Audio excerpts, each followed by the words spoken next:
ഈ മാസം കർക്കിടകമാണ്. ഇന്ന് കർക്കിടകം 1.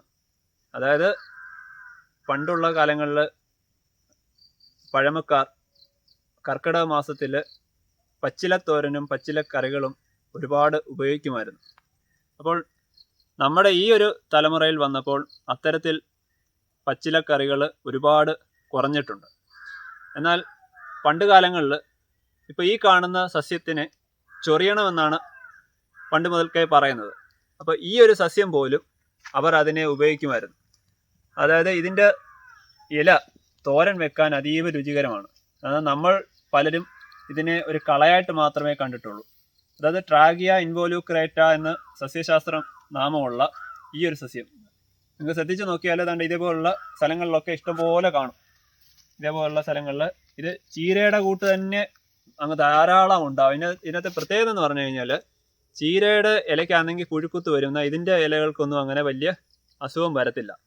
കാരണം ഇതിന് നമ്മുടെ ഇലകളിൽ നമ്മൾ സ്പർശിച്ച് കഴിഞ്ഞാൽ നമ്മുടെ കൈ നന്നായിട്ട് ചൊറിയും.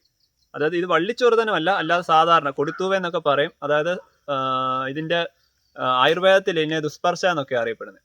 അപ്പോൾ ഈ ഒരു സസ്യത്തിൻ്റെ പ്രത്യേകത എന്ന് പറഞ്ഞു കഴിഞ്ഞാൽ എവിടെയും സമൃദ്ധമായിട്ടുണ്ടാവും. അപ്പോൾ സാധാരണ നമ്മൾ എന്ത് ചെയ്യുന്നത്, ഇതെല്ലാം പിഴുത് നശിപ്പിക്കുകയാണ് ചെയ്യുന്നത്. പ്രത്യേകിച്ച് ഇത് നമ്മൾ പ്രത്യേകം എന്തെങ്കിലും കമ്പോ അങ്ങനെ എന്തെങ്കിലും വെച്ച് അടിച്ച് താഴ്ത്തിയതിന് ശേഷം ചുവട് ഭാഗം വെച്ചിട്ട് ഇത് പിഴാവും. അങ്ങനെയാണ് സാധാരണ ചെയ്യുന്നത്. എന്നാൽ പണ്ടുള്ളവർ ഇത് തോരൻ വെക്കാനായിട്ട് ചെയ്യുന്നത് ആദ്യമേ കയ്യിൽ നന്നായിട്ട് വെളിച്ചെണ്ണ പുരട്ടും. വെളിച്ചെണ്ണ പുരട്ടിയതിന് ശേഷം ഇതിൻ്റെ തണ്ടയിലോ ഇലയിലോ സ്പർശിച്ച് കഴിഞ്ഞാൽ നമുക്ക് കൈകളിൽ ചൊറിച്ചിൽ അനുഭവപ്പെടത്തില്ല. മാത്രമല്ല ഇത് ഒടിച്ചതിന് ശേഷം, അതായത് തണ്ട് ഉൾപ്പെടെയാണ് ഇത് തോരൻ വെക്കുന്നത്. ഇതിൻ്റെ ഇലയ്ക്കും അതീവ സ്വാദാണ് ഇത് തോരൻ വെച്ച് കഴിഞ്ഞാൽ. നമ്മുടെ ചീരക്കാട്ടിലും അതീവ സ്വാദാണ് ഇതിൻ്റെ ഇലയ്ക്ക് തോരൻ വെക്കാൻ. അപ്പോൾ ഇതിൻ്റെ തണ്ട് മുറിച്ചതിന് ശേഷം നന്നായിട്ട് ചൂടുവെള്ളത്തിലേക്ക് ഇതിൻ്റെ തണ്ടും ഇലയും കൂടെ അങ്ങ് മുക്കിക്കഴിഞ്ഞാൽ പിന്നെ നമുക്ക് കയ്യിൽ ആ വെളിച്ചെണ്ണയുടെ അംശമില്ലെങ്കിൽ പോലും ഇത് പിന്നെ ചൊറിയത്തില്ല. അതായത് ഇതിൻ്റെ ചെറിയ നേർത്ത രോമങ്ങൾ പോലുള്ള ഒരു സാധനമുണ്ട്, അത് നമ്മുടെ കയ്യിൽ കൊള്ളുമ്പോഴാണ് നമുക്കിത് ചൊറിച്ചിൽ അനുഭവപ്പെടുന്നത്.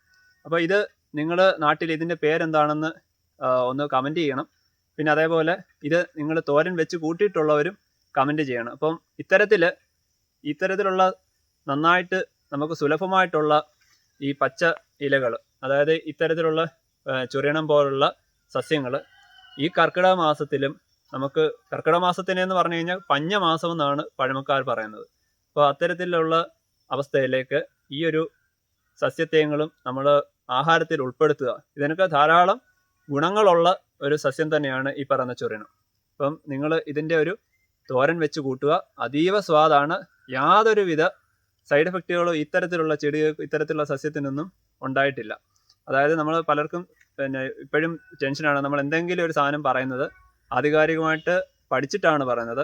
ഇതിനൊന്നും നമുക്ക് ഈ പറഞ്ഞതിലോട്ട് നമുക്ക് സൈഡ് എഫക്റ്റുകളൊന്നും ഇല്ലാത്ത സസ്യമാണ്. അപ്പോൾ ഇതൊക്കെ നിങ്ങൾ വഴിയിലൊക്കെ കാണുമെങ്കിൽ ഇതിൻ്റെ ഇലകൾ പറിച്ച് തോരൻ വെച്ച് കൂട്ടി നോക്കുക. ചീരക്കാട്ടിലും അതീവ സ്വാദാണ്. അപ്പോൾ എൻ്റെ ഈ ചാനൽ നിങ്ങൾക്ക് ഇഷ്ടപ്പെട്ടിട്ടുണ്ടെങ്കിൽ ഒന്ന് ലൈക്ക് ചെയ്യുക, സബ്സ്ക്രൈബ് ചെയ്യുക, ഷെയർ ചെയ്യുക. Thank you.